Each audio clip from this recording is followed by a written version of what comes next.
talking games. If you haven't already done so, please click the like button, subscribe to the channel, and leave a comment below. Thanks. Hey guys, what's going on? I haven't done a video in about a week or so. I figured I'd go over some of the newer Ampere cards that I'm starting to see popping up on various websites. I thought you guys might want to look at some of that stuff too. Just, last time we looked at this, all we had was some of the EVGA cards that were out, but now I'm starting to see them showing up on Newegg and B&H, and there's some on Amazon, and even some on, what was it? Well, I guess those are the three sites that I found them on for the most part.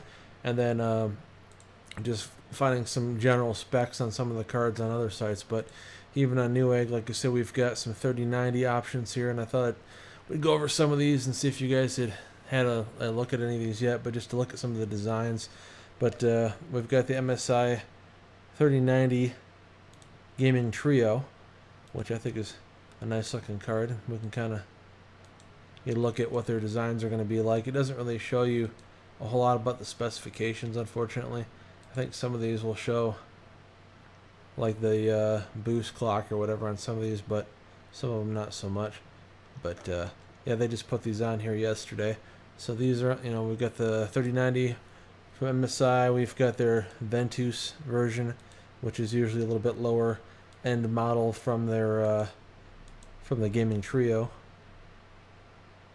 Just kind of go through here and look at some of the different angles, see where what kind of power connections they're going to have. So see, like, for example, we know that the Founders Edition, if you guys watched Jay's 2 cents, his most recent video, he got an RTX 3080, but it comes with that 12-pin connection, and it's like right directly in the center of the card, pretty much. Well, actually, the PCB only goes out to here, so it's like here, it's like 2/3 of the way onto the card, but it's at a funny angle, and you have to connect it it's just really a dumb design on Nvidia's part for the Founders Edition cards, because like I said, you've got this stupid 12-pin connector right here, and then you have to use like an 8-pin to 8-pin splitter to connect to make a 12-pin that runs to this, and it just really looks dumb. There's some pictures floating around on the internet. If you search for one, I'm sure you can find it, or you can go to Jay's 2 cents on his most recent video and see what I'm talking about. But it just really looks dumb. But it looks like, at least as I had thought, some of these companies are sticking with more traditional 8-pin PCI Express connections. So you can see here we've got 2 8-pins instead of a 12-pin. So that's nice that you can use your existing power supply and you don't need an adapter. You don't need anything crazy like that. Nice little backplate on there and so forth. I like the Ventus cards pretty well, at least in terms of aesthetics. They're pretty standard looking. Like, they're not real flashy or anything, but they usually do the job. They got like the Asus Tough Edition cards. See, like, they've got a pretty generic looking design going on there, a 3-fan design, and again 2 8-pins again on this one. And we've got, so this is the, okay, so these are the two that I thought were funny. Like, Gigabyte makes one here, I guess this is the gaming edition, but this is the one I want to look at because I think it looks hilarious. It's the Eagle edition, and the only difference between this and the gaming edition is they wrote Eagle on it, which I don't know why I'm having so much fun with that, but I think that's hilarious. It has too much Eagle. But I don't know if this one's going to show the power connections on here or not. Yeah, okay, so again, and that's kind of neat how they did on that, though. Like, they've embedded those 8-pins down into the cooler. Sorry, my AC just kicked on. It's been like 88, 90 degrees today, so it's been running a lot. Sorry about that. Can't do much about it. And then we've got a Zotac Trinity. And again, so here, okay, so this mentions it as a boost clock of 1695 megahertz. So some of these, they're showing the specs. Some of them are not really getting too explicit with it. Looks like this might have, now is that, okay, those look like there's still two 6-pins to an 8-pin. I don't think this uses the 12-pin either. No, it looks like it's got a couple 8-pins. They're hard to see. You zoom in, they've got 2 8-pins again towards the back end of the PCB. And there again, these cards are all actually not that big a card. It's just the coolers on them are huge. The card ends like here, and the rest is just more cooler. So that is the Zotac Trinity. And all these, as far as I can tell, even though, of course, none of them are actually available, the price range I've seen on them on some of the other sites at least has been, $14.99 or $15.50. And then we got the 3080 series cards, which looks like they do have a 3080 for the Win 3 on here. So they do have some EVGA cards starting to pop up on here. We can look at those and see how their power connectors are going to work and see if they'll require anything weird or not.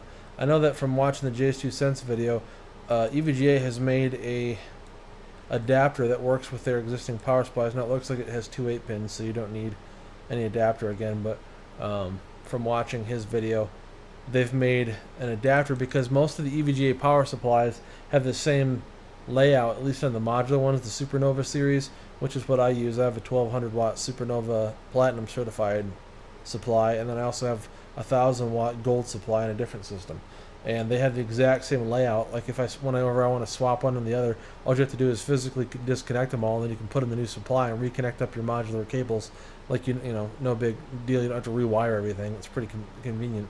But anyways, they're making a adapter that takes the two 8-pin PCI Express power connection sockets on the power supply and converts that into a 12-pin for the new Founders Edition cards. So if you do get a card that needs that adapter or needs that 12-pin, EVGA is making those. And I'm sure other companies will do the same thing. Any power supply maker will probably start doing that. But so just some different looks at the the For the Win 3. It says that one has a boost clock of 1710 megahertz. This is again a 3080, so it has 10 gigs of GDDR6. So that's the For the Win 3, I think. Or was that the here's the For the Win 3. What was I looking at? I was looking at the other one, what is that, the OCX or the XC3, sorry. This is the For the Win 3, my mistake. So this has got this, I think this looks corny, to each their own, and you can probably do some interesting things with the lighting on this, but I don't know, it just looks a little bit dorky to me. You're welcome to your opinion, of course. Now these ones, the For the Win 3s are always higher overclockers. Look at that. That takes 3 8-pins for that. So you're going to need a beefy power supply for that, even if it doesn't use the 12-pin adapter. So these are all still pre-release, of course, unavailable. This has a boost clock of 1755 megahertz, and again, still 10 gigs of video memory. So those are some of the 3080s available on Newegg. On the B&H website, they don't really have images available for some of these, but they did have the 3090 Zotac Trinity on here, as you can see, for $14.99. And they have a couple listings for some of the, that's a 2080, but the 3080 Eagle is $729. The 3080 Gaming OC from Gigabyte is $750. Here's one for $719. Just the Zotac Gaming. So I mean, they're gonna have some for, right in that ballpark. This is on B&H, of course, not Newegg, not Amazon. On Amazon, we've got, the Gaming Trio here again, which we already kind of looked at. Sorry, that's wrong search results. This is the Kingpin card from EVGA that we kind of looked at. And this doesn't really tell you a ton other than just the basic specs of how many CUDA cores, how many tensor cores, RT cores, that kind of stuff. This will have a, I believe it's either a 240 or a 280 millimeter radiator on it, which is going to be pretty nice. Here's a PNY. This is the, what the hell, it's just RTX 39, the Epic X triple fan. So you can kind of get a look at the different fan designs on here. That one doesn't actually look that bad. I don't really care for this green design that they have on it, and their stickers I don't really care for either, but if you took those off, it probably would look okay. Okay, so that's again using 2 8-pins. So that's what we got there. And then I went actually on the MSI website, and you can start to look at some of the different stuff that they have. I know we already looked at the Gaming Trio, but their website has some of their different cards listed on it now. Different fan types. So we're starting to see these cards showing up in the wild here a little bit. I know that's not a whole lot of information other than at least you guys can have some idea of where you should be looking if you want to purchase one of these cards when they come out. Again, they're already on here. You could probably get set up to be notified when available, but I would be willing to bet that a bunch of people are going to do that, and their automation is going to be slow. And by the time you get the email and have a chance to go to the site to look for the cards, they're going to be gone. So as I mentioned in my last video where we kind of talked about the EVGA cards, I would definitely recommend that if you're going to buy any of these cards on the launch day that you probably need to set up the night before.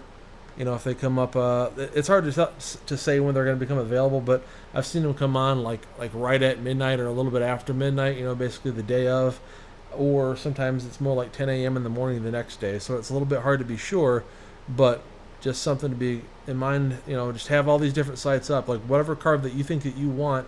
Again, they're already on here, so you can kind of get on there. Maybe even have have this page brought up, for example, if you wanted this card, and sit there and refresh it until it pops up. Immediately add add a cart and try to make your purchase.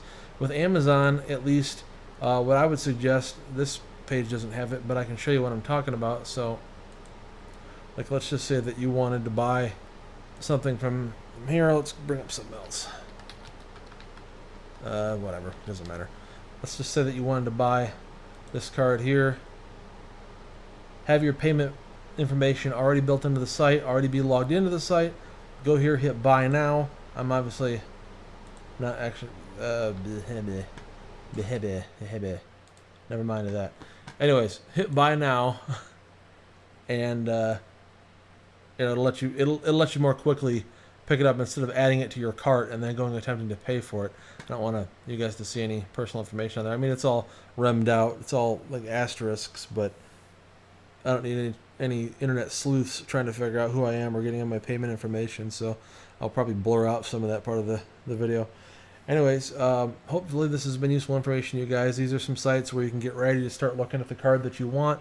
Try to prepare to jump on it when, you know, if you're trying to buy a card day one, try to get prepared, try to get ready to buy it as soon as possible.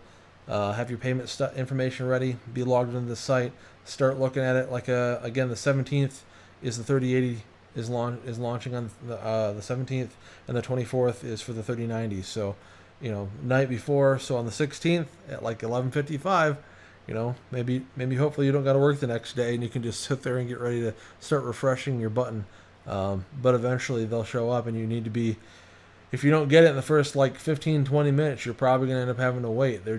It's so ridiculous how quick these things go. There's never enough in stock, and people will buy up, you know, 10-20 cards because they're going to scalp them and sell them on eBay for another, you know, couple $100 over what they paid for each card. So the best way to not encourage that behavior is to not buy cards from people like that, but people do, so they keep doing it. But that said, I appreciate you guys watching the video. If you like the content, please leave a like, thumbs up on the video, and leave a comment, and maybe subscribe to the channel, and we'll talk to you guys again real soon. Take care.